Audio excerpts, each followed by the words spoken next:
Amen. Igihe tuvuze ibyo kugendererwa hama akabura abantu bizera, akabura abantu bashije umutima kuri ico kintu, iryo jambo rashoboye kurengana igapasa gutyo nyene karengana. Ariko igihe ijambo rirose umutima uryizera, igihe ijambo rirose umutima uryizera, yafise capacité yo guproduisa ico rivuga mu buzima bw'umuntu. Ijambo rimeze kujya kw'imbuto, urabona imbuto y'igiharage canke ikigori canke imbuto iyo ariyo yose, uyitoye hama ukayishira par exemple nko ngaha, izokwama canke ntizokwama? Igituma itazokwama si kubera itagenewe kwama, ni kubera iri mu kibanza itategerezwa kubamo, ntiri mu kibanza co. Amen. Yashoboye gukubita imyaka wowe ukaguma wizeye ngo izokwama. Ntiyama kubera igihe imaze, yama kubera ikibanza irimo. Amen. Yohamara imyaka igateba ikabungwa igapfa, ntiyigere yama ivyama. Ariko umunyabwenge ni umuntu atora iyo mbuto akayishira mu kibanza yagenewe kujamo. Ico naco ni ivu ryiza. Iyo igiye mu ivu ryiza yiha umwanya mutonya, hama yikreyere amakondition atuma yama, ivomerere, reka klima ibe nziza. Umwanya mutonya ubona itanguye gukura, gatonyi ubona itanguye kwama ivyama. Kubera iki? Ni kubera ko iri mu kibanza cayo, iri mu kibanza yabwirizwa kubamo. Ijambo naryo Bibiliya itubwira ngo ni imbuto Imana ibiba mu buzima bwacu. Ariko ijambo ntiryama riri muri Bibiliya, ntirizana ivyamwa riri muri Bibiliya, ntirizana n'ivyamwa ryanditse muri karine yawe, non plus ntizana n'ivyamwa riri ku ruhome. Hari umuntu yandika ngo hora n'umungere wanje sinzokena, agashira kuri ku ruhome mu nzu. Ijambo ntirigira ubushobozi riri ku ruhome. Hari undi atora Bibiliya akavuga ati reka nigwe ntori ijambo ryose Imana yavuze ndagiseguze. Umunsi umwe naganiye n'umuntu, uwo muntu arambwira ati jewe nagiye ku muntu asengere, amaze kunsengera acarambwira ngo genda ugure Bibiliya 5, imwe uzoyiseguza, iyindi uzoyishira mu mirambizo, iyindi uzoyishira akote yawe, iyindi uyishire no kuvuga yarara iki kujama Bibiliya shika kuri 5. Ama ndiko ndamufasha ndamubwira ati muntu w'Imana ibi bintu ntaco bizokumarira. Ijambo ntirikora kubera kugiseguye, ijambo rikora kubera ko riri mu mutima wizeye. Praise God. Usomye Bibiliya ivuga ngo umutima wizeye ni ivu ryiza. Iryo vu ryiza rero ngo iyo ribibwemwo imbuto ngo irama, imbuto zimwe zikama 100 mbere n'ibirenga. Kubera iki? Kubera ikibanza ririmo. Rero kino gitondo ikintu ca mbere ukeneye, ikintu ca mbere ijambo rikeneye kuri wewe canke Imana ikeneye kuri wewe, ni ukugira umutima wizeye. Umutima wizeye nawe uvuga iki? Uvuga ngo ivyo biri kwiravugwa ni jewe nyene birandaba. Umuntu ashoboye kuba mu ikoraniro nk'iri riryoshe gutya nyene, hama akumva ko ibintu byose biri biravugwa ari ivy'umuntu yasivye azi w'umugenzi wiwe, kavuga ati yaba nakari ngaha sha pasteur avuze ibintu bikomeye, iyo nakavyumva. Mugabo Imana ntiyarungitse ibintu bikomeye ku bandi, irakuzi wewe kandi yarizi kuza kubaha mu ikoraniro. Rero ikintu gikomeye giye gutangwa hano hantu kirakuraba, ni iki wawe. Amen. Ni ikintu gikomeye cyo birivuga ngo kwakira ni ijambo ry'Imana bugwa neza. bisigura iki kwakira ijambo ry'Imana urwaniza? Bisigura ngo kwakira ijambo ry'Imana nk'igi wawe, urishiye ku mutima nk'igi wawe. Ibi bivugwa iyo ukasoma birivuga ngo ijambo ry'Imana rikora ibintu nka bitatu. Icambere riraduhana. Iyo ijambo riko riravugwa irasure est-ce que Imana irikirampana mu guguhana? Bisigura iki? Ibiriko irakubita ibintu kanaka mu buzima bwawe biriho bitabwizwa kubaho. Rero nk'ubu ndiko ndavuga ijambo, hari abantu Imana ibirikirahana. Hama iyo ndiko ndavuga ijambo nyene, hari n'abandi Imana ibirikiraakosora.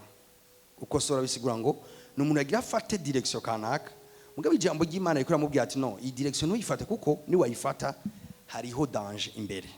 Alors uri ngaha ifo kuyirasira, est-ce que je ndi mu bantu Imana irikirahana cyangwa ndi mu bantu Imana irikirakosora? Urashobora kuba wagira wihende, mugabo iri jambo tugiye kwiga uno munsi rikaca rigutumbereza, rikagukura muri iyo nzira yo kwihenda. Mugabo vyose bitangurira kumenya ngo ibi biriko biravugwa ni vy'Iwanje biranda. Mumbwire amen. Hama mugabo ijambo hari n'igihe riza kugira ritwigishe. Nivo ya mbere kuduhana, nivo ya kabiri kudukonsenya, kuduhanura, nivo ya gatatu riza kugira ritwigishe. Hari ijambo ry'Imana riza kugira ritwigishe ikintu gishasha utaruzi. Muri umwanya turiko twiga ijambo ry'Imana, ntubu umuntu agumana gusama information wari ufise. Ifo kugurura chambre muri wewe y'ama information mashasha. Ushe kwakira ikintu utaruzi. Imana yashe kukwigisha ikintu utaruzi. Yashe kuguha ubundi bumenyi bushasha. Yashe kukwenspira ikindi kintu gishasha. Alors ibi rero bisaba kuba ufise umutima witeguye, no so makumira kuvyo ufise mbwa no kwakira ikintu gishasha Imana ikiravugana nawe. Rero itaje kuguhanije kukwigisha, itaje kukwigisha, ije kugukosora. Mu buryo bumwe cyangwa ubundi ijambo ry'Imana witege ko hari ikintu rije gushira ku buzima bwawe. Nimba muri ko muranyumva mubwire amen. Okay, rero turi kuri topic ikomeye cyane ivuga igikorwa c'abamarayika mu buzima bw'abizera. Ni sujet iri très intéressant, ariko kandi ni na sujet novuga gute ikeneye gutangwa ku muco kabisa mu buryo bukomeye, kuko ni sujet kuri benshi hari abo yazananye amaherezi cyangwa yazanye herezi. Donc irimo inyigisho z'ibinyoma nyinshi, harimo ibintu byinshi kuvangirwa mu buryo bukomeye cyane. Ibi rero ndiko nibaza cyane ku ijambo ry'Imana, kuko ikintu cyonyine kirinda ko abantu bavangirwa no kuguma mu murongo w'ijambo ry'Imana. Ibintu by'imwemu iyo umuntu atavyigishijwe neza kandi si base y'ijambo ry'Imana, kenshi usanga hari umuntu yavangiwe yagiye mu nabiriye. Uno musi rero ndagiye kuvuga ikindi kintu gikomeye. Ndumwigisha ariko kandi ndumupastori w'ishengero. Iyo ndiko ndigisha harajamwe no kurera, harajamwe no kukingira ishengero, kubakingira, kuko ibindi ko ndavuga sije ndabivuga je nyene. Ushoboye guhura n'ibindi ku marezo sociaux, ushoboye guhura n'ibindi mu bitabo, ushoboye guhura n'ibindi hariya, mugabo ukazokumva ibindi atari binakubwiye, ntuzuvyakire nimbura umwana wa hano, kuko iyi sije ivugwa ko ibintu byinshi cyane. Amen. Wizere ko ibindi ko ndaguha ari ibintu bitomoye byo ushobora gufasha biri mu muco w'ijambo ry'Imana. Uno musi rero ndagiye kuvugana namwe ingene ushobora gutandukanya ko presence uri kurumva ari umumarayika uhoraho canke ari y'abadayimoni, yuko iyo experience spirituelle ugize ari experience angélique, donc ari umumarayika uhoraho canke naho ari presence démoniaque. Kuko ibintu vy'impemu vyose nibisigura ko ari byo. Amen. Rero unyumvirize neza kuko ngiye kugufasha kabisa. Hallelujah. Akantu kambere nashizeho nk'urufatiro nifuza ko umuntu wese agumana, navuze ko ubwa mbere abamarayika nitubasenga. Inshuti yanje uri hano hantu ukaba warigeze kumva ibintu bifatanye no gusenga abamarayika, sivyo? Paulo yarabikubise gose mu gitabo c'Abaheburayo avuga imico yo gusenga abamarayika babwira ko ari ubuzimire bukomeye gose. Donc abamarayika nitubasenga, kandi bivuze kubasenga mwumve kubasaba, mwumve kubinginga. Abamarayika nitubinginga, abamarayika nitubasaba, abamarayika nitubasenga, ariko kandi mwumve kandi abamarayika nitunabaha amategeko. Ibi ushobora kuvyumva ahantu hatandukanye, akubwira ati hariho namye ndaganira ajya arambwira ngo jewe ngo pastor ngo uri kuramfasha ikintu gikomeye, ngo nawe nicara aha ngo abamarayika ngo mbere yo kuryama ambwira ngo wewe fata ijya kere uhagarare hajya, ngo nawe uhagarara hajya, nawe cunga prafu nawe no. So tubatuma kirikera Bibiliya itubwira ngo ni Imana ibarungika mu buzima bwacu. Muriko muranyumva? Imana ibarungika mu buzima bwacu. Ifoko ubucuti bwacu bugumana n'Imana, hama Imana ikarungika abamarayika mu buzima bwacu. Praise God. Ntagi umuntu depress kwizera kwe ngo gushiye kwa marayika. No. Kwizera kwacu kuguma ku Mana, Imana ikarungika abakozi bayo mu buzima bwacu bitwa abamarayika. Muriko muranyumva? Okay, iki ni ikintu ca mbere nk'urufatiro nashizeho. Ikindi kintu nk'urufatiro nashizeho nuko abamarayika bashoboye kuba impwemu zitaboneka, mugabo kandi naho bataboneka baraho nyene. Imana harabo yarungise mu buzima bwawe, naho bo butari kurababona bari ngaho kubabona, urashoboye kubona bariko barakora ibikorwa. Ariko kandi urundi rufatiro nashizeho nuko abamarayika barashoboye kugaragara, ashoboye kwambara umubiri w'umuntu uzi canke utazi, hama mugahura akakuganiza mbere wanashima mu rurimi usanzwe uvuga, hama muganye certain moment ukabona aradisparaisheje, donc akamanganye aje guca umenya ati hey uyu yari umumarayika twako tugaganira nawe. Amen. Ikindi nashizeho nk'urufatiro nuko abamarayika bafise mission, hariho mission ibazana mu buzima bwacu, si twebwe tubaha mission. Amen. Si twebwe tubabwira ivyo bakora, Imana ibarungikanye mission. Donc hari baba batumwe n'intumwa z'Imana, Imana ibatumye mu buzima bwacu. Yashoboye kumutuma kugukiza ahantu gwaye, yashoboye kumutuma kukugururira umuryango wibohero ahantu kanaka waruboshwe, yashoboye gutuma umumarayika akakongera inkomezi, yashoboye gutuma umumarayika akuzanira message, juste message gusa ivuye kuhoraho, ijambo ry'uhoraho, umumarayika akavugana nawe. Yashoboye gutuma umumarayika mu bintu bitandukanye mu buzima bwawe. Haleluya. Ikindi nashize nk'urufatiro nuko abamarayika bari ubwoko bwinshi cyane, bari ubwoko bwinshi, ariko nderekana ko hariho abamarayika bari responsable y'ibijyanye no gukiza ingwara. Muhuye n'umumarayika, peu importe ingwara w'ubugwaye arayiturira mu buzima bwawe ikarayirangiye. Hari abandi bamarayika bari responsable y'ibijyanye na prosperity, ugasanga muhuye n'umumarayika nk'uwo ashobora guha insight akenewe yose, donc ubumenyi bwose bukenewe kugira uprospere muri ubuzima. Uhuye n'umumarayika wa prosperity ashobora kugurura ibintu bidasanzwe hejuru y'ubuzima bwawe, umugisha ukakwiruka ko gusumba uko indege inyaruka, donc ukanyaruka kujya usumba indege nyene inyaruka mu mwanya mutonyi gose, ukaba Imana igutungishije mu buryo budasanzwe.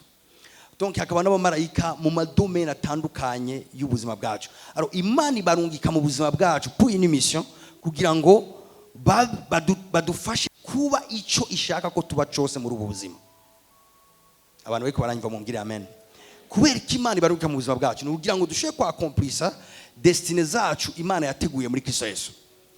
Rero reka uno munsi mere nk'umwigisha mugabo w'umupastori agomba gufasha ishengero mu buryo bwo gutahura, ariko kandi no mu buryo bwo gushobora kudiscerna ibiri ivyo n'ibitari ivyo okwizera n'ivyo utokwizera, ingene wohagarara. Mumbwire amina. Yes, reka tujane hariya mu gitabo c'Abikorinto ba kabiri,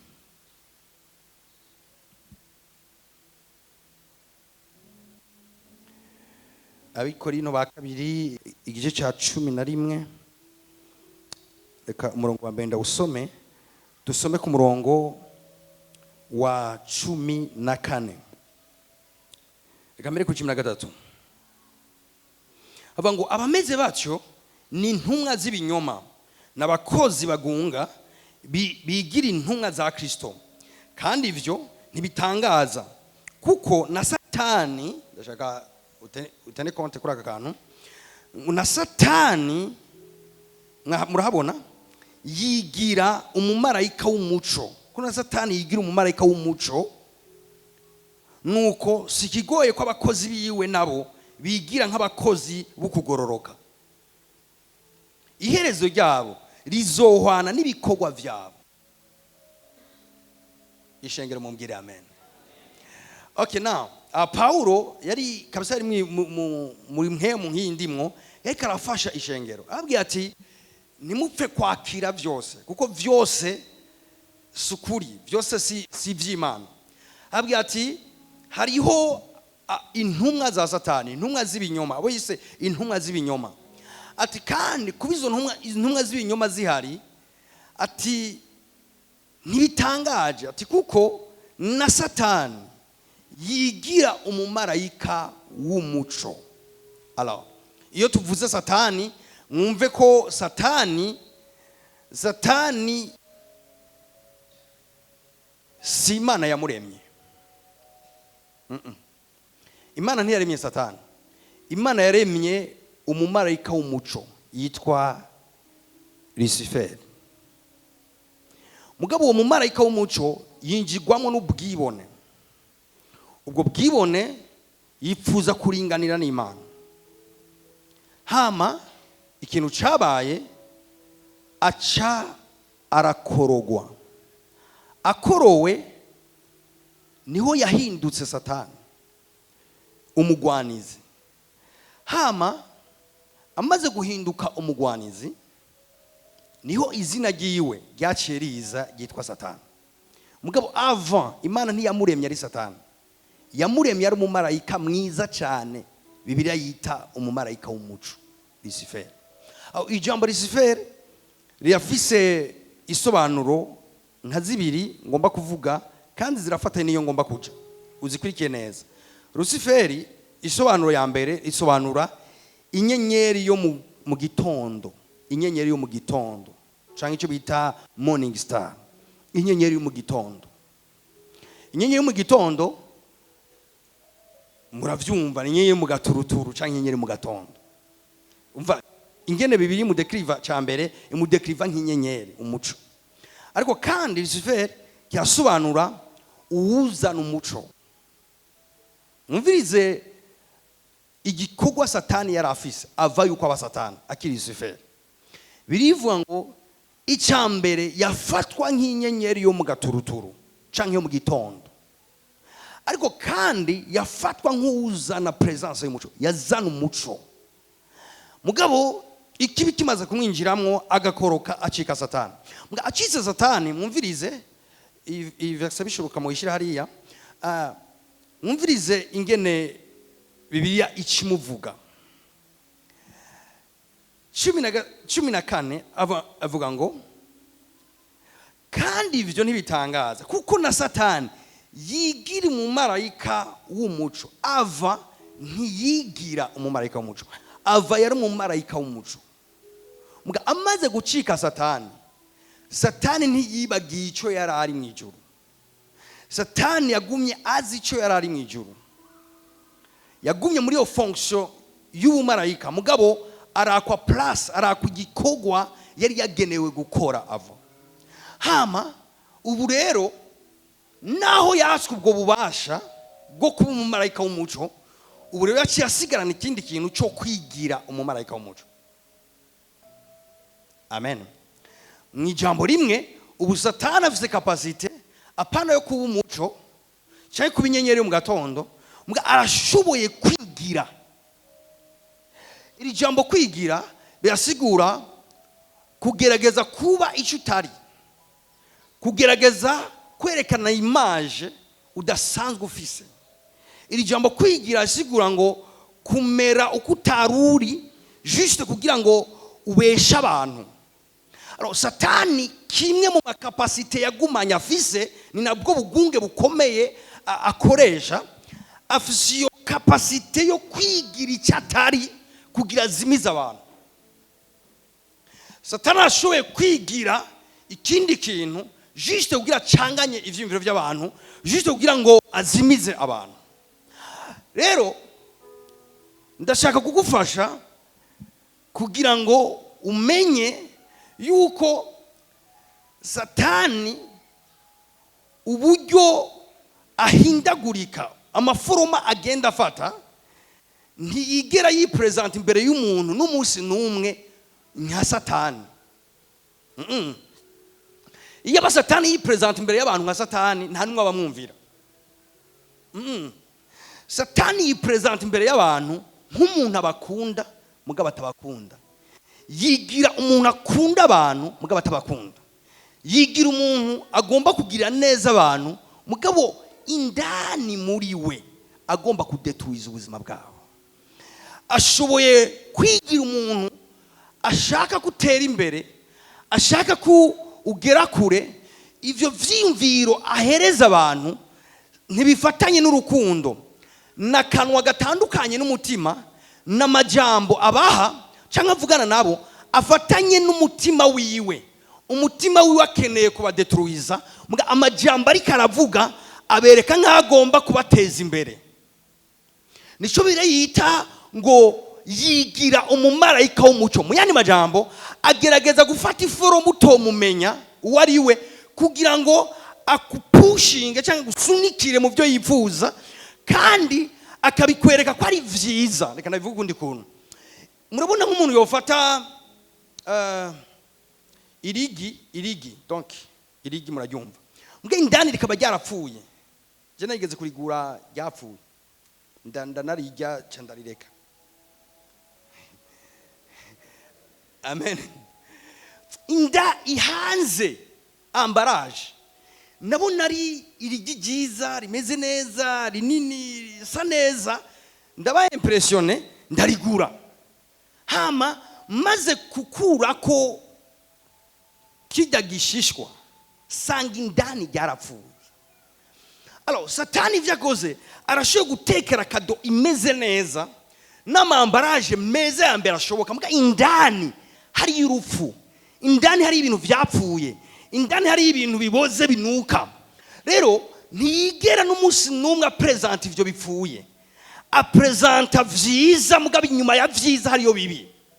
Ico rero birivuga ngo yigira umumarayika w'umuco. Mu yandi majambo yerekana ishusho itandukanye n'iy'ukuri, agomba kumanipira ubuzima bw'abantu.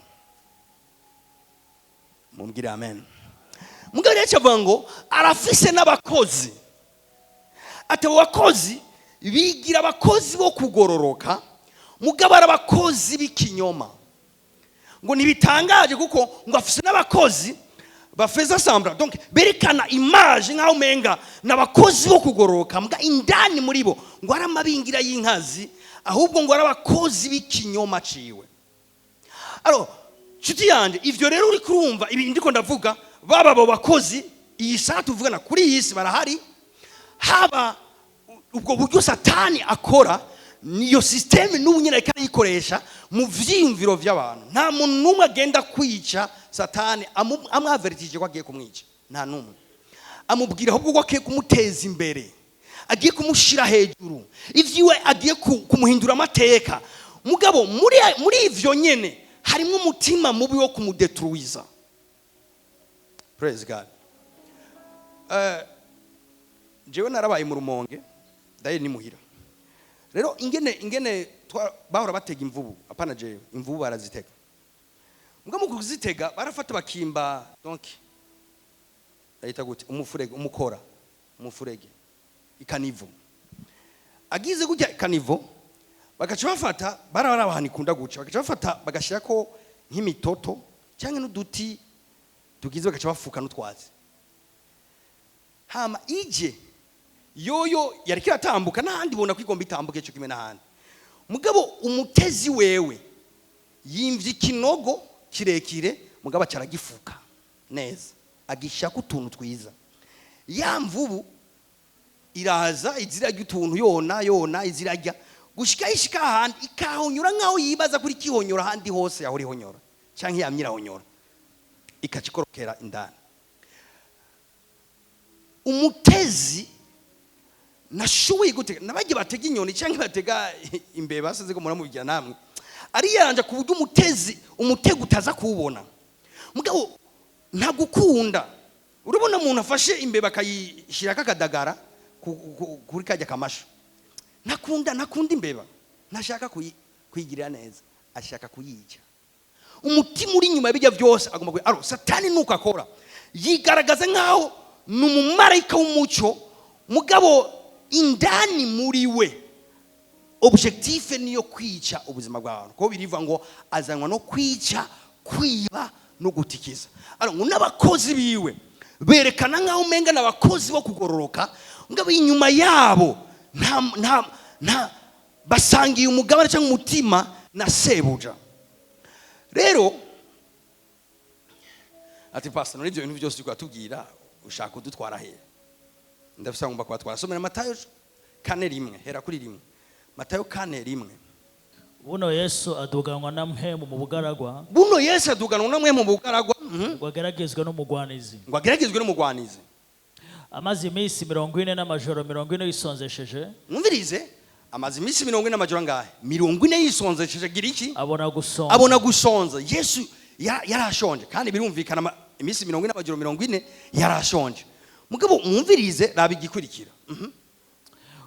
Umugeragezi uyu ni Satani. Umugeragezi aza kuri we ati niwaba uri umwana w'Imana, bwira aya mabuye acike imitsima.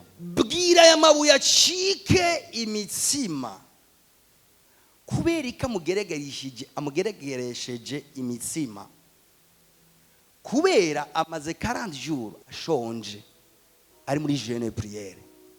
Satani igihe cyose umuntu ari muri bezwe yamaze nk'uje kumutorera inyishu iyo bezwe arimwo, mugabo ubugunge bwiwe buhagaze aho nyene, aje nk'uje kugufasha gutora inyishu y'ikibazo urimo, mugabo agomba kugikomplika. Now arabwiye Yesu atumviriza uri umwana w'Imana sha nure kubera kushonje tora ayo mabuye hama yahindura umutsima, nta kibi kirimo. Umenga birumvikana, umenga ni vyiza, umenga nkamu byati pruva ko ufite ubushobozi, pruva ko umunyembaraga, pruva ko udasanzwe, ati uhindure iribuye uhindura umutsima. Ngaho Yesu aramenya ko icyo cyiyumviro kimuciyemwo atari cyiyumviro gusa, inyuma yaco hari kumukorora mu bumana. Inyuma yacu karabwiye Satani ntagukunda, ntazopfa gukunze, na proposition nimwe yoguha inyuma yayo hari mu rukundo. Inyuma y'ikiyumviro cyose kivuye kuri we hari umutego ukomeye kudetruiza ubuzima bw'abantu. Nimubona nk'ibi yo Yesu avyumvira, nimubona ko yaje gucungura abantu, byari kuba biheze. Kuko kumvira Satani, nibuke Adamu ingene vyagenze kugira atakaze ubumana. Satani yamubwiye ngo umviriza jya kuri icyo giti cy'ubugingo ntacuzo kimenyekane cyiza n'ikibi ntacuzoba. Ati ni Imana yabahenze, Imana yashatse ko mudasa. Kubera iki? Mwumvirize, ikintu cya mbere Satani akora burya ntiyigera afata umuntu umwe ku nguvu, mugabo arapropose. Mugabo igituma abantu benshi bumvira proposition yiwe, niko proposition yiwe umenga irimo avantage, umenga irimo intérêt zawe. Amen. Ivyo apropose abantu cyangwa ivyo asaba abantu ngo bagire, abereka ko babifisemo inyungu. Akarorera umusuma aje kumubwira turabona haga indani hari imodoka, rabukuntu woduga inuzeye urupango ukorokera indani, hama utori rya modoka yugurure hama uyitware cyangwa wibe amapine n'ibindi. Mugabo cyatamwibutsa nuko nyene iyo modoka ashoye kuba ari maso, kandi namufatara mumerera nabi, kandi n'impimba iri ngaho. Mugabo we kubwira ati uzoca utunga sha nawe ugendere mu modoka, nawe shaho raba bandi. None weho kubera iki? Kubera iki Imana akurenganije? Ibyo byumvire kamwuzura hama kaca haguruka kagenda ukamenga yasaze. Inzu irimwe abantu akugurura akinjira. Kandi gitangaje rero bamufashe batawe kumushishura, uje wumva ngo Mana ntabara. Satani ifo kumenya ingene akora. Ni umunyabugunge, ni umunyabinyoma. Igihe cyose ariko aravuga, avuga ivyo binyoma vy'iwe mugabo binyegeje. Amen. Bibiri ivuga ngo nta musi n'umukuri kwigeze kuva mu kanwa kiwe, nta n'umunsi n'umwe kuzokwigira kuva mu kanwa kiwe. Mugabo nta n'umunsi n'umwe rero ndagutangarize azokwigira kubwira ibintu wumva ko ari kinyoma. Azokwama avuga ibintu wumva ko ari ukuri, mugira indani muri byo harimo kinyoma gikomeye gose. Arusaba discernement. Yigira umumarayika w'umuco. Haleluya. Imana ishimwe cyane. Haleluya.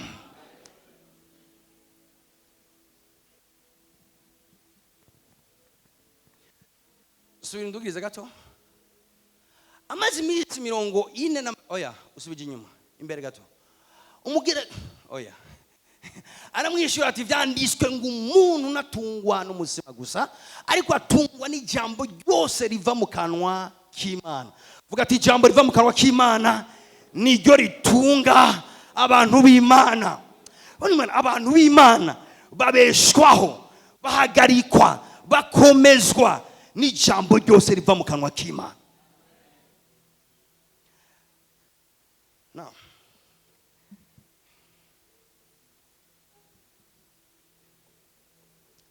murabe rero uburyo akora. Ashobora kuza kuri wewe nk'umugenzi, inshuti ya mbere nziza, kubwira ati none hajya ujya muntu n'uwo munyanganya kijya kintu, we nubona ko kizokugirira ikimazi kimwibesha.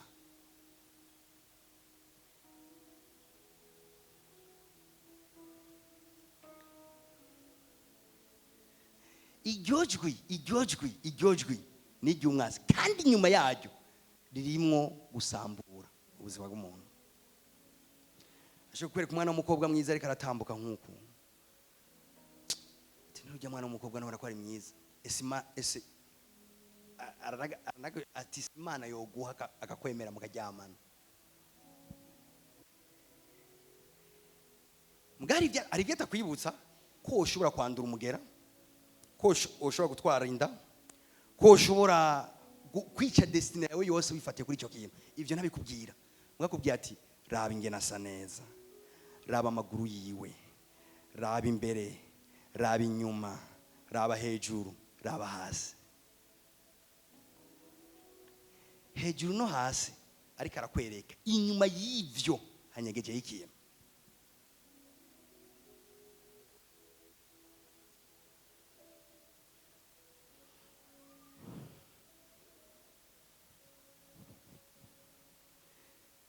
Haleluya. Alors, nimburi wandike gutya. Ikibi gisumba ibibi byose ni kinyoma cegereye ukuri. Ikibi gisumba ibibi byose ni kinyoma cegereye ukuri.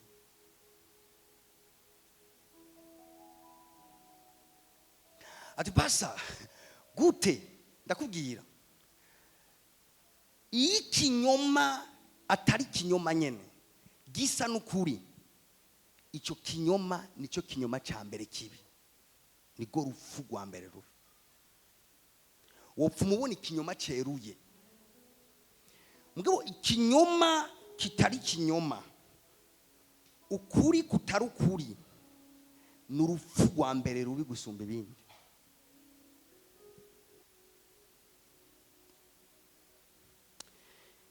Igikorwa cy'Imana atari igikorwa cy'Imana, umukozi w'Imana atari umukozi w'Imana, umukristo atari umukristo, ingeso mbi zigaragara nkaho umenga si ingeso mbi, ibikorwa biri amwate vyiza canke bibi bimeze ukuntu, ivyo bintu ni bibi gose, n'urupfu rusumba urundi rupfu gose. Amen. Murabe satani namye ndamwigako ingena ameze, nta munsi n'umwe ashoboye kuza abwira umuntu ngo ndagusunitse ndagutembeje. Birivuga ngo atwara abana kayombekere, agutembye atagutembeje.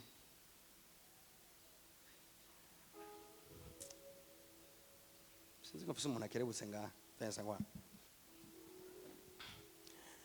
urabona nk'umuvesa ngomba kumutembya ndashaka guhitamwo ibintu bibiri icambere ndashoye kuza nkakoresha ingufu zanje zose afise nkamusunika n'ingufu zose afise akagwa rimwe na rimwe ibi rero yabibonye arashaka kundesista akavuga ati untembya kubera akakoresha ingufu zose zishoboka akandesista mugabo umuntu ari très dangereux n'umuntu amutemvye uko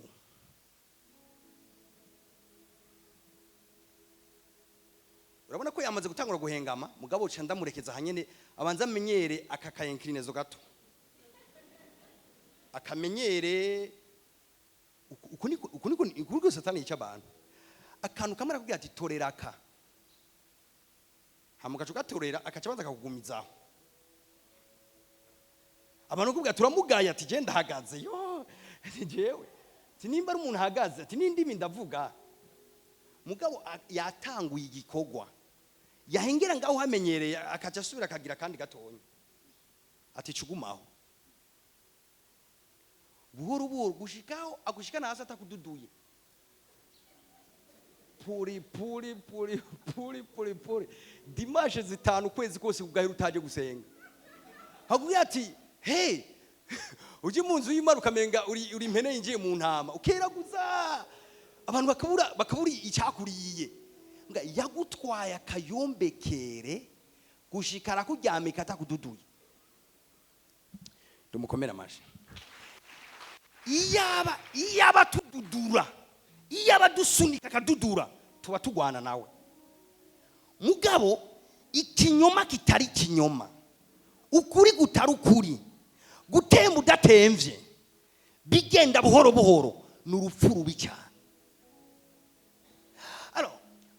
ndiko nigisha iki niko nakubwira ngo ibintu vy'inkemu rero atari vy'inkemu vyica gusumba ibintu vy'ikinyoma vyeruye ukwizera kutari ukwizera ko womenga nukwizera womenga nukwizera womenga nukwizera nga indani muri vyo harimo urupfu ugasanga muri ivyo bintu vyitwa kwizera arico nita kwizera kwica Imana mu muntu n'umuntu womenga arizeye yuko mwumviriza yuzuye ivyumviro mbwa ivyo nita motivation nugukomera k'umuntu Imana itarimo ivyo sukwizera Kristo nukwizera k'umuntu ivyo riko kwizera k'umuntu womenga n'ivy'Imana biranashobora no kuronka amaverse abishikira mugabiri ko bitwara kayombekera umuntu gushikaho umunsi umwe azosanga umenga ni wari Imana ihagaze ngaho uwo muntu ashe gushika ahantu mubwira ati fukama usaba Imana imbabazi ati mubwira ati fukama uduze ibiganza ushima Imana ati yumva ingene satani yamutwaye bisho guca mu nyigisho bisho guca mu bintu bitandukanye mbwa yarageze ahantu yumva ko yicaye ahantu kuri trone nyene y'ubumana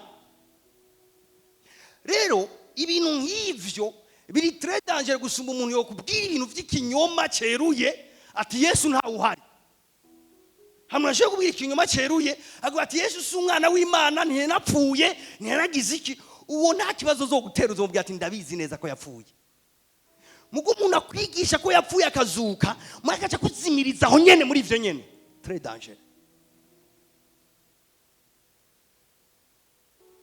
Haleluya. Ibintu vyitwa ivy'impema atari ivy'impemu biri très dangereux. Ibintu vyitwa ivy'abamarayika atari ivy'abamarayika biri très dangereux. Somera igice cya mbere Yohana yanditse igice cya 4 umurongo wa mbere. Abo nkunda ntimwemere impemu zose. Umviriza umwapotre w'Imana yama mu gikiriza cya Yesu Jean avuze ngo abo nkunda ntimwemere impemu zose. Listen to me. Abo nkunda shengero ry'Imana uri hano uri kuranyumviriza. Abo nkunda igiceti nanjye ndakikwandikiye abo nkunda ntimwemere impemu zose. Kubera ikari kagabisha ishengero ngo ntibemere impemu zose seki ibintu byose byitwa ivy'impemu byose sivyo.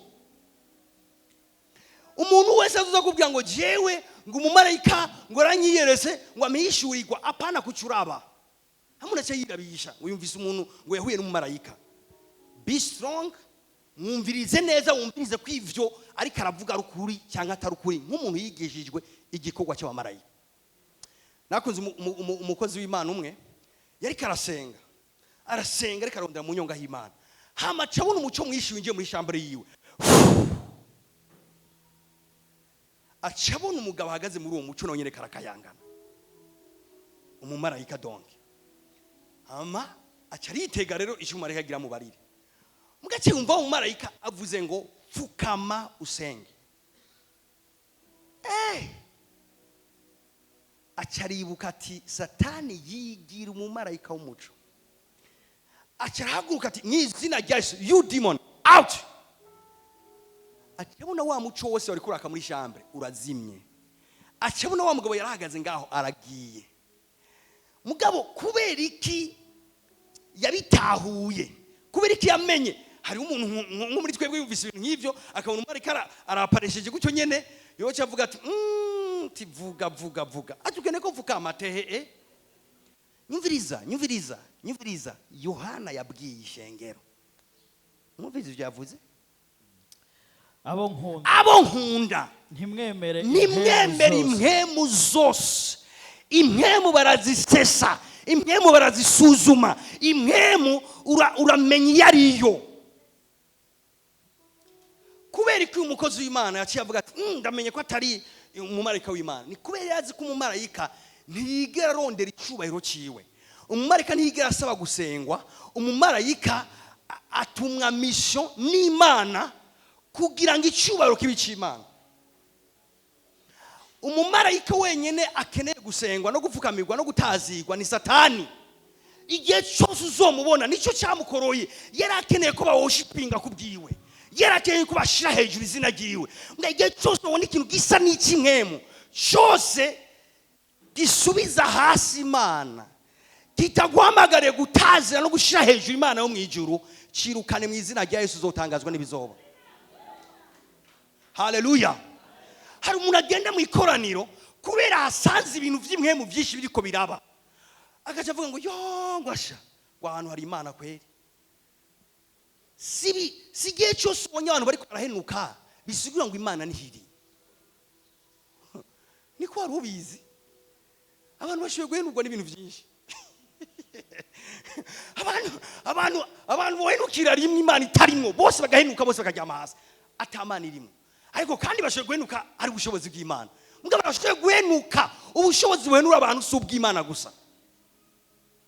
Umuntu ari fragile, umuntu arasanzwe gose ku buryo ubushobozi bwinshi bwo muhenura butandukanye bw'ibintu bitandukanye. Ubonye umuntu kubera koze umuntu kugira ngo aciyahenuka revuga ati yo mukozi w'Imana nkora ko nanje.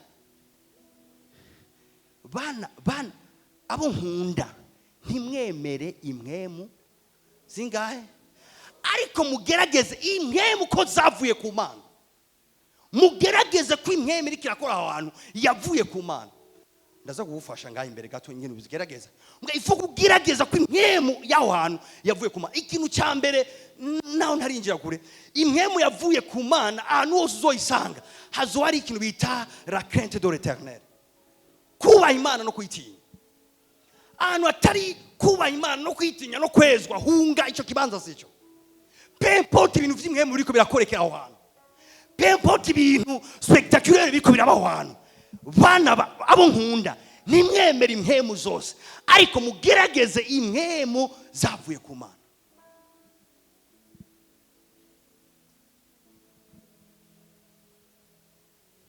Umuntu w'Imana nk'uko kwanje arashoboye kwiba, agasambana, akica abana yavyaye, akagira ibi, hama akarangiza ngo areke ahinura abantu.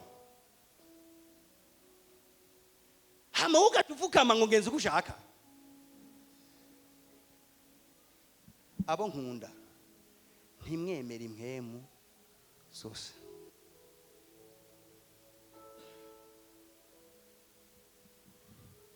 Hari umuntu akubwira ngo jewe senga kweli, ngo Imana yaramfyondeye akantu. Twe twirirwa dufukamye umunsi wose tukavata akantu dufyondeye, we no gusenga nusenga hama ngo yaragufyondeye akantu. pay attention niyo ngishiri kurabona aho. Mwana kubwira gutyo ngo je ngo iyo Bibiliya ndayiruka kera kuko yisoma. Mugabo yagera ngaho ukabona abantu bose bariko barahindikirana nka abo nkunda ntimwemera impwemu zose.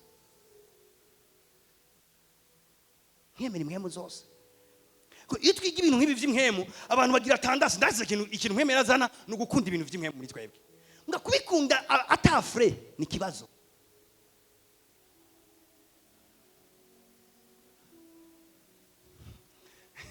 Umuntu umukozi w'Imana wese abonye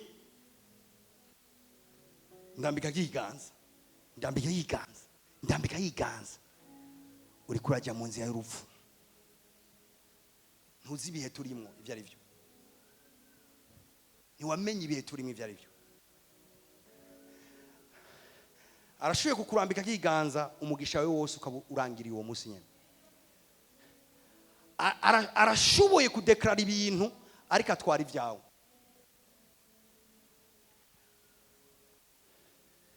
Simvuze ngo abona abakozi b'Imana. Paulo yabise ngo nabiyita intumwa zo kugororoka. Biyita bameze cyo kimwe na sebuja, biyita intumwa zo kugororoka. Hallelujah. Alors, peu importe apparition yose yoba, peu importe ibintu wobona, ibintu vyoza imbere y'amaso yawe ukavuga ndabonye ibintu vy'impwemu, rassure-toi yuko biri mu muco w'ijambo ry'Imana. Bitari mu muco w'ijambo ry'Imana bite.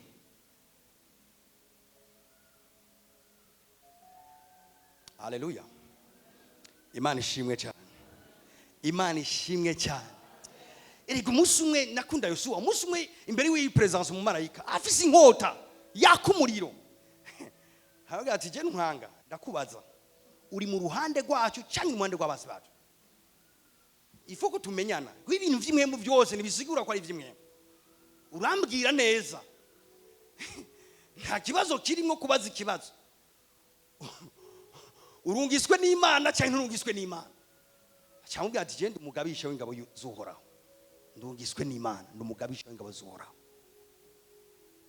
Hani habuze bamwe muri twebwe baca birabisha te. Hari umuntu ashikana bari Imana. Hari umuntu kubera ko yumva bamubwiye kazoza kiwe na kahise kiwe acaraba. Avuze ndakubona hariya ndakubona hariya. Nta bushobozi buhari acatangura kuraba. Kinge ndakubaza urabishijwe niyi. Ikindi kintu cya kabiri, mbe wibaza yuko ama information yawe azwi mwijuru gusa? Mumbwire amen. Imwe mu bizigeze kubwira abana ba Sikewa zibabwira ngo Petero turamuzi na Yesu turamuzi. Ama information yawe ntazwi gusa n'abamarayika, hari n'abandi bantu bayazi. Hani izindi mpemu ziyazi.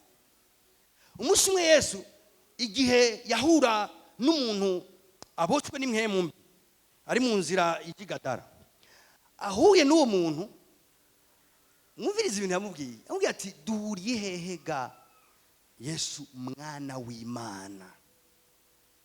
Umudayimoni atigeze participe ikoraniro na rimwe yarazi ko Yesu ari umwana w'Imana. Petero n'izindi ntumwa Yesu yigeze kubabaza avuga ngo mumbwire aho hanze bava ngo umwana w'umuntu ninde? Bati ni Eliya, abandi bati ni Yeremiya, abandi bati numwe mu bavugishwa n'Imana, nawe ati none mweho muvuga ngo ndinde? Barahora kubwo ubuntu bw'Imana kubera Imana yama ikingira icubahiro cyayo. Ikiragahishurira Petero avuga turi Kristo umwana w'Imana. Ba Yohana bose ntibari bazi wariwe gushika kiyagiye. Mbwimwe mbi zari zimuzi. Zari zimuzi neza. Wewe rero kujyanwa bakakubwira ngo kazoza kawe kameze uku, kahise kawe kari kameze uku, ucuraba. Wewe ucuraba. Wibaza ko ama information yiwawe azwi gusa n'abamarayika cyangwa n'abantu b'Imana gusa? Ama information yiwawe impemu zose zirayazi. Ama information afatanye na wewe impemu zitandukanye zirayazi. Hamuragende mu cyumba cy'amahombi bakabaramiza amavuta.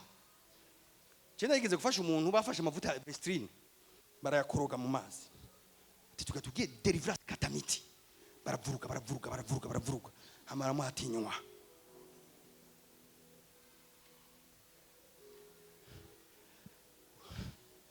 okay ngo amugire deliverance kwe kubiri kutibaza ati ibi bintu muri bibiliya biranditse kwe kutibaza ati ibintu muri bibiliya biranditse nga kubera babanje kuzunguruka bakavuza ipendo bakavuza ipendo hamwe kivuga ra uko niko baravuze wajugumiye ubwo bwakwiye undi yavyaye umwana muri ubwo buryo uwo muntu yitwa umuvugishwa n'Imana ambwa turabushwe mu gitereko kandi kwihanda ku delivery turajyama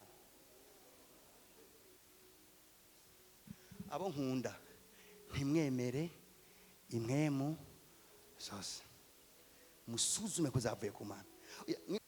Est-ce que wowe umuntu vo converti ho wakuriye mu Baroma uri umuntu vo converti ukivuka ubwa kabiri ntuzi ko gusambana ari cyaha navyuzi none uwo muntu w'Imana yakubwira ngo kudeliver ndagusambanya aho nta sono ufise wewe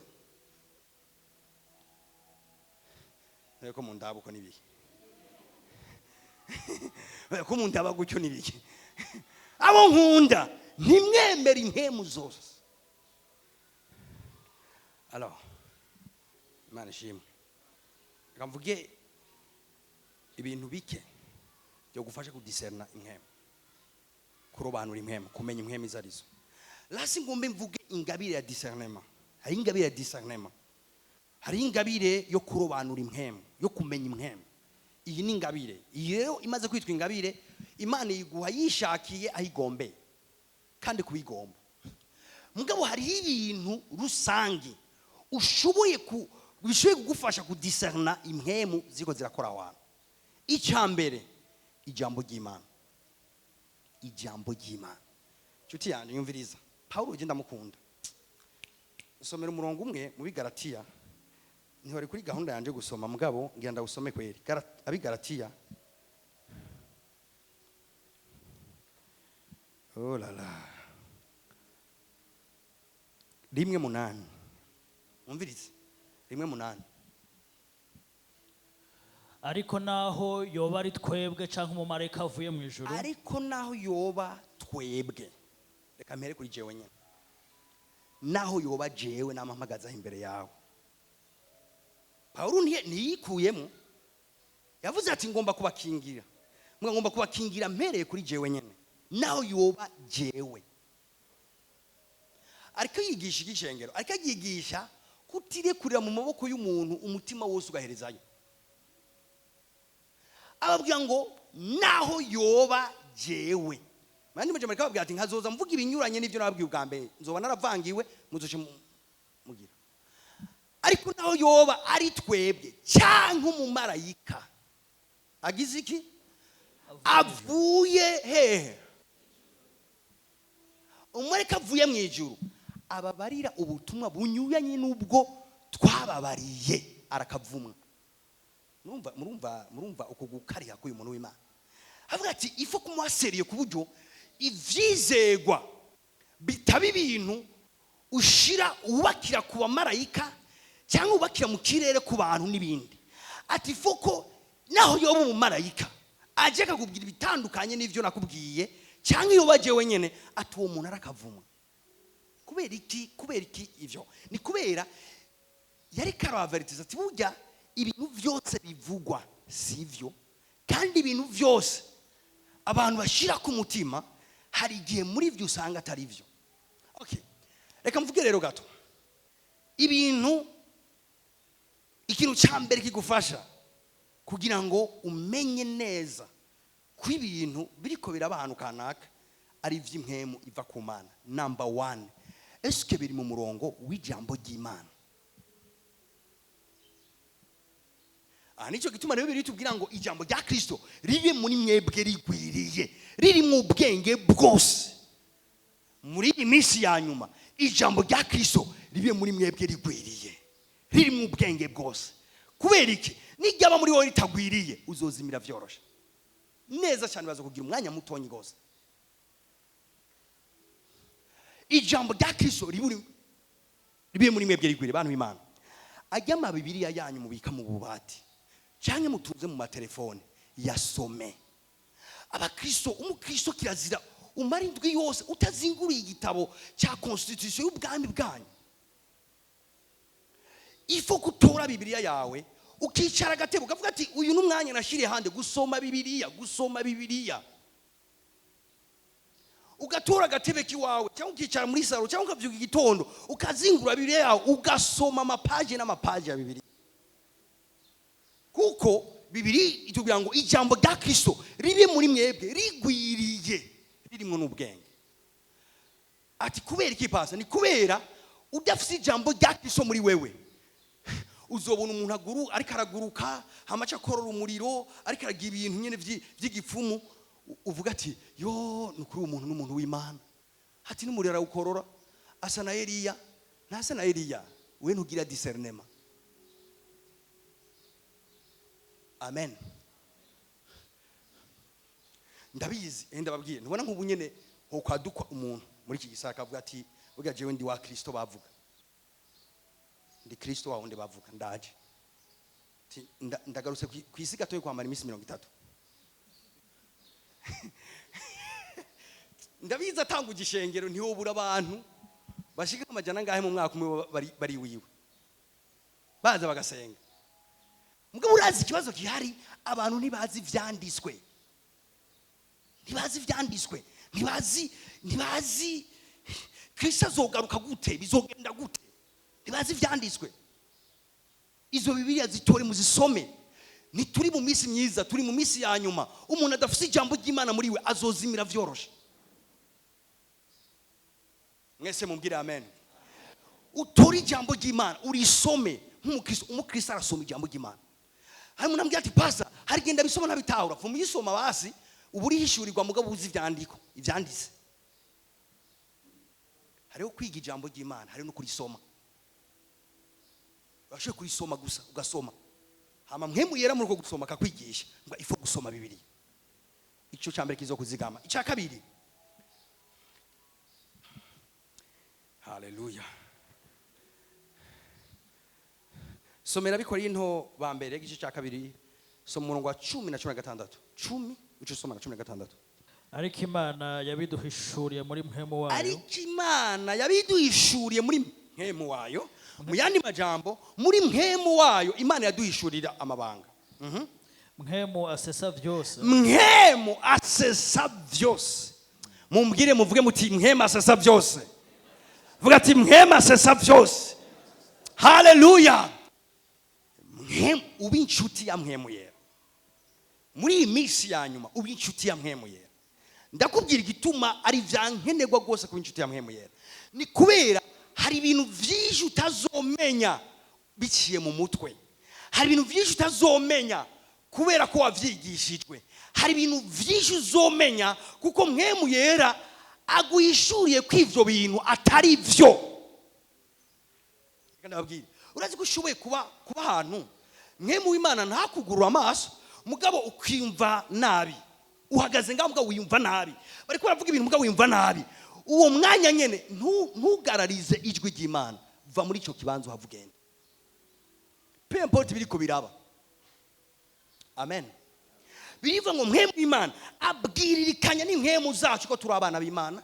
Ariko kandi rero hanigi abwiririkanya n'impemu zacu ko turi mu kibanza kitari cyo. Hanigi abwiririkanya n'impemu yacu ko duhagaranye n'abantu atari bo.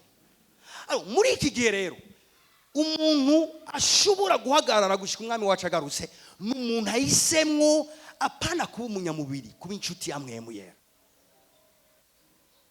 Nyumviriza umuntu adahisemo kuba inshuti ya mpemu yera ndakubwira ivyahisemo.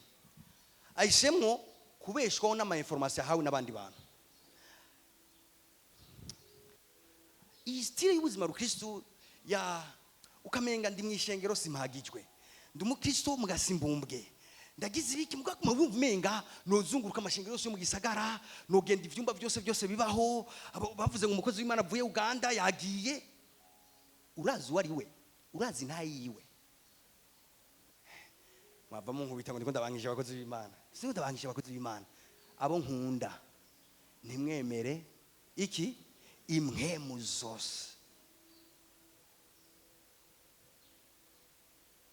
Kandi bababwiye ati tanga amafaranga abo bantu muca muyatanga.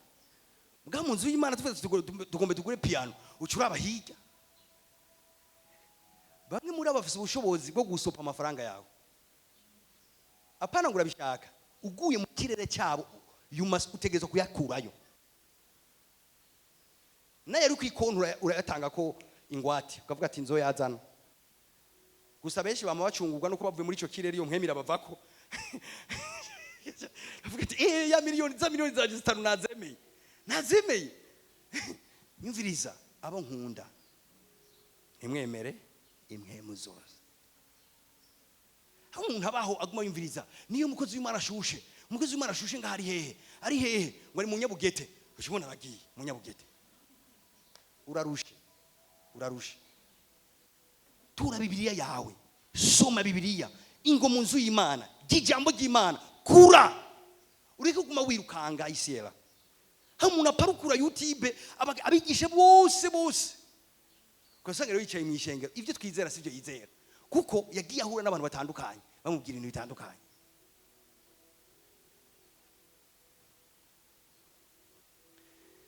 Naje kwigisha nk'umupastor ndiko ndakingira ishengero. Faut faire attention. Hallelujah. Okay.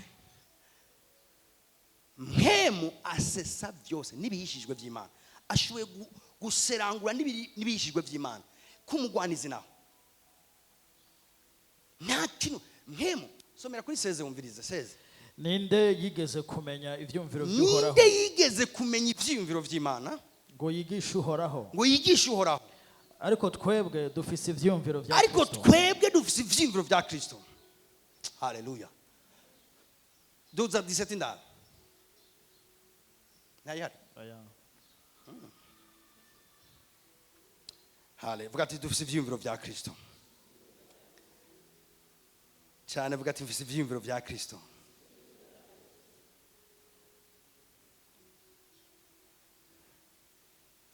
Narondera Kenze neza. Somera Kenze. Akantu nashaka gutaka kuri Kenze. Ariko umuntu w'imwemu asesa byose. Ariko umuntu w'imwemu. Twese tuvuga ati umuntu w'imwemu. Ariko umuntu w'imwemu asesa byose. Be spiritual man. Bumuntu asenga. Bumuntu arimbura ijambo ry'Imana. Bumuntu w'imwemu. Umuntu w'imwemu ashoboye gusonda byose. Ashoboye gusesa byose. Nubu mukristo gusa. Umukristo w'imwemu. Kandi ubwiwe ntawe musesa. Okay. Amen. Icyambere mvuze ngo cyo gufasha kugira ngo ushobore kudiscerna niki ijambo ry'Imana. Uzuri ijambo muri wewe. Number 2. Kuba cyangwa kuba inshuti ya mwemera cyangwa kuba umuntu w'imwemu. Icyakane gatatu nako ngira mvuga ama experience ushoboye kugira hama ukamenya ati vraiment iyi ni experience ya mwemera cyangwa abamarayika. Rumvikana? Experience ya mbere. Yinsomere muri Actes des Apôtres 12:7. Maze umumarayika w'umwami Imana amuhagarara iruhande. Umuco ubonesha mu nzu. Rimwe na rimwe iyo kurasenga canke ushobora kuba mbere yuko uragenda gutya hamukamuna si ku murango canke mbe ndi ku murango mugabo uwo muco suwizuba ukabona umuco urakurasiye. Nyumviriza ukabona umuco urakurasiye. Kenshi umumarayika mu kwimanifesta mu buzima bw'abantu bimanifesta mu buryo bwo kurasa umuco ukayangana cyane imbere yabo. Amen. Mugabo ndanashiraho akantu igihe havuyemwe amajwi akubwira ibindi bintu binyuranye n'ijambo ry'Imana irukana iyo mwemu mbi. Tujunguma ndakubwira ko ibintu byose bikayangana bisigura ko ari byiza. mugabo igihe uri urasenga gutya hama uzomenya ryari kuri kuragenderwa mu buryo budasanzwe urashobora kubona umuco w'Imana urasira aho hantu uri hama ukabona nk'umumarayika uhoraho akuzana message canke ibindi bintu muri ico gihe ni ikintu ciza. Ikindi gikurikira somera Zaburi 104 verset 4 uhindura abamarayika bawe imiyaga. Imana ikindi kintu ikora ituma abamarayika hari igihe ushoboye kuba uri ahantu uri kurasenga ukumva umuyaga atari umuyaga jaye imiyaga imwumva gutya ni jara umuyaga umeze nk'amazi asuma ukumva umuyaga ukomeye gose ko bigitugira ngo abamarayika bayo abahindura umuyaga. Amen. Muri ico gihe ashobora kwiyatanda yuko ari ikintu ciza kimwe mu kigendere mugabo igihe naho havuye mu mashiraka kantu ifa kukumva igihe havuyemwo ijwi cyangwa ikindi kintu kikubwiye gukora ikintu kinyuranye n'ijambo ry'Imana bite ivyo bintu ntubigire ntuvyakire. Icya gatatu haleluya Luka 22:43 umumarayika aramwiyereka avuye mu ijuru. Umumarayika yiyereka Yesu avuye mu ijuru amuha intege amwongera intege. Haleluya. Urashobora kuba ahantu uri abati intege zagiye wamerewe nabi wakubiswe mbwa umumarayika w'Umwami Imana akakongera intege. Igihe rero wari umeze gutyo ukumva ari inkomezi zidasanzwe ziriko zirakuzamwo nibifatanye n'amasengesho menshi wari kuragira mugo urumva inkomezi zivuye kuhoraho ziriko zikuzamwo wagenderewe n'umumarayika. Amen. Ibi byarabaye kuri Yesu ari Getsemane ariko arasenga inkomezi zamuheranye baramugendera. Ibi byarabaye kuri Eliya ari ahantu munsi y'igiti cy'umurotemu yacitse intege yahevye iby'urugendo umumarayika aramugendera amusubizamo intege. Ndasengera abantu bari hano hantu mu izina rya Yesu abantu mwese mucitse intege umumarayika w'Umwami Imana abagendere abongera inkomezi mu izina rya Yesu abongera inkomezi mu izina rya Yesu.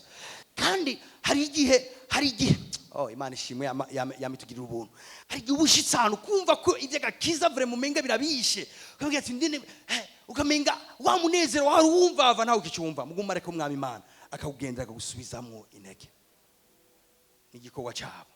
Ikindi kintu gishoboye kugira hari igihe wumva umunezero amahoro n'urukundo utoshobora kwexplica umuntu n'umwe wari ahantu gutyo ukumva uwo munezero udasanzwe amahoro adasanzwe urukundo rusumba uko gwomenwa n'umuntu wese ukumva biraje mu mutima wawe. Amen. Nama experience spirituelle uri kuragira adasanzwe. Haleluya. Hani igihe uri kuravuga mu ndimi zitamenyekana ku bantu buzuye mwe muri avuga mu zindi ndimi hari igihe uri kuravuga mu ndimi zitamenyekana mugabo ukumva urapivose mu yindi level yo kuvuga mu ndimi zitamenyekana si zindimi zo kwibaka ukumva mwe muri agupushinze mu yindi level yo kuvuga mu ndimi zitamenyekana ukumva utawe kuvuga indimi ishobora yita indimi z'abamarayika. Amen. Mugabo avec izi experiences zose urugezo rwazo uzokwa muzipimiramwe umunzane ijambo ryuhoraho. Dukomere Imana amashimeshi. Tuvyaguruke twese dushimira Imana kuco twakiriye uyu munsi hama tugende tubeho ubuzima.